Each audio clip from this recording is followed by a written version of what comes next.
Following the discovery of a criminal network targeting Postbank ATMs to access accounts, South African Social Security Agency, Sassa, has shut down access to funds for Postbank and Gold Card holders. Now, recipients will only be able to access their funds from retail stores. Let's speak now to Postbank Spokesperson, Dr. Bongani Diako. Dr. Diako, thank you so much for your time this afternoon. You can only imagine the anxiety that has now been caused by these developments. What's happening? Yeah, most certainly, Londio, good afternoon to you. Good afternoon to the viewers at home. Most certainly, there is anxiety. But what's pleasing us, Londio, is that the retailers are part of our channel mix. A good percentage of the Sassa beneficiaries always receive their social grants at the retailers. So what has happened now with this development is we've asked those that had a customer behavior of collecting at the ATM to then move on to the retailers. I mean, that's part of the entire industry as the payment system is opening up. Retailers actually do cashbacks. So that's what we have done at this present moment in time. How many beneficiaries are affected? Well, the beneficiaries on the Sassa Gold Card are just above 6 million, but we had already paid a good chunk of that. We had started with the old age grants on the first day of payment, and we had done the disability grants.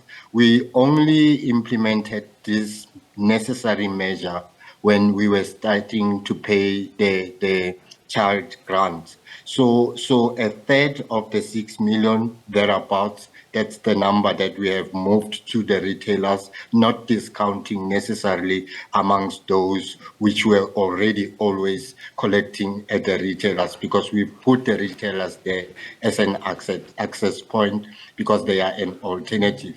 The Sassa Gold Card works like any other card. Yeah. So it's not only an issue of people getting money at the retailers. They can use the card to make purchases as well as part of changing the behavior of always having cash on them. So has everybody then been able to do that, either use it to buy something or be able to have their money?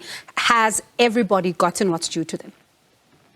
Well, a very significant percentage of the beneficiaries on the Gold Card have been able to do that.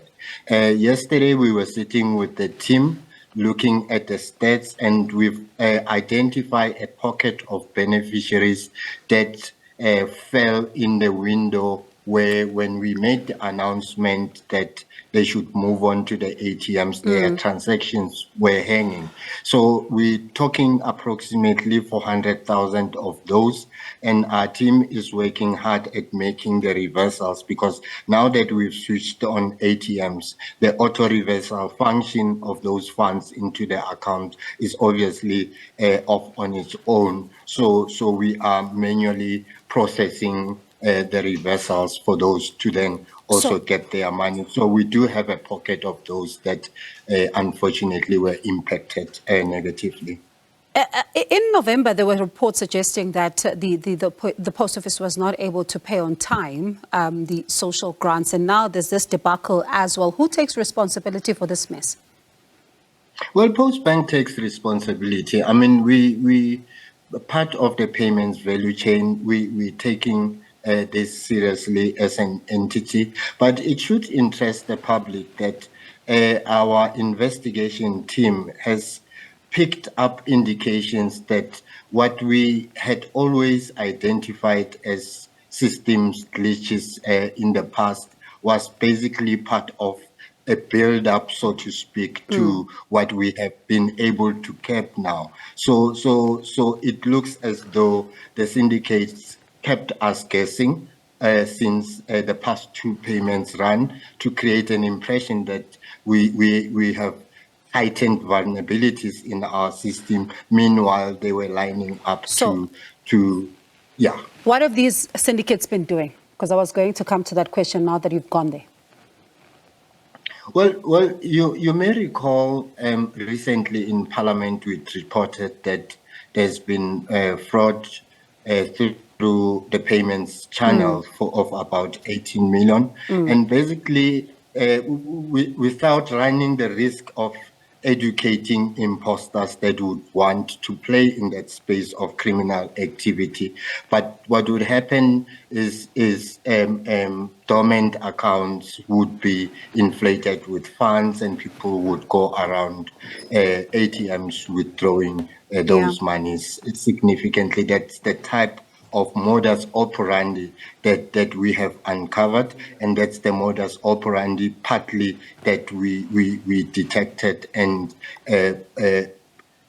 forced our hands, so to speak, for Postbank to take the decision to rather let's move people to a safer option All right. of the retailers than risking their payments entirely. Dr. Diako, we're almost out of time. Sorry to rush you there, but is there anyone behind bars already? Have you been able to uncover who's behind this? Well, we've got a team of investigators that's looking at this matter.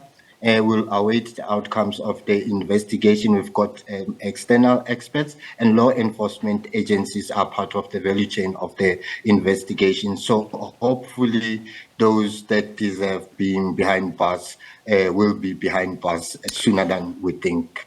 Okay, in 5 seconds, what do you say then to recipients who are caught in this whole storm? We sincerely apologize for the inconvenience we put them.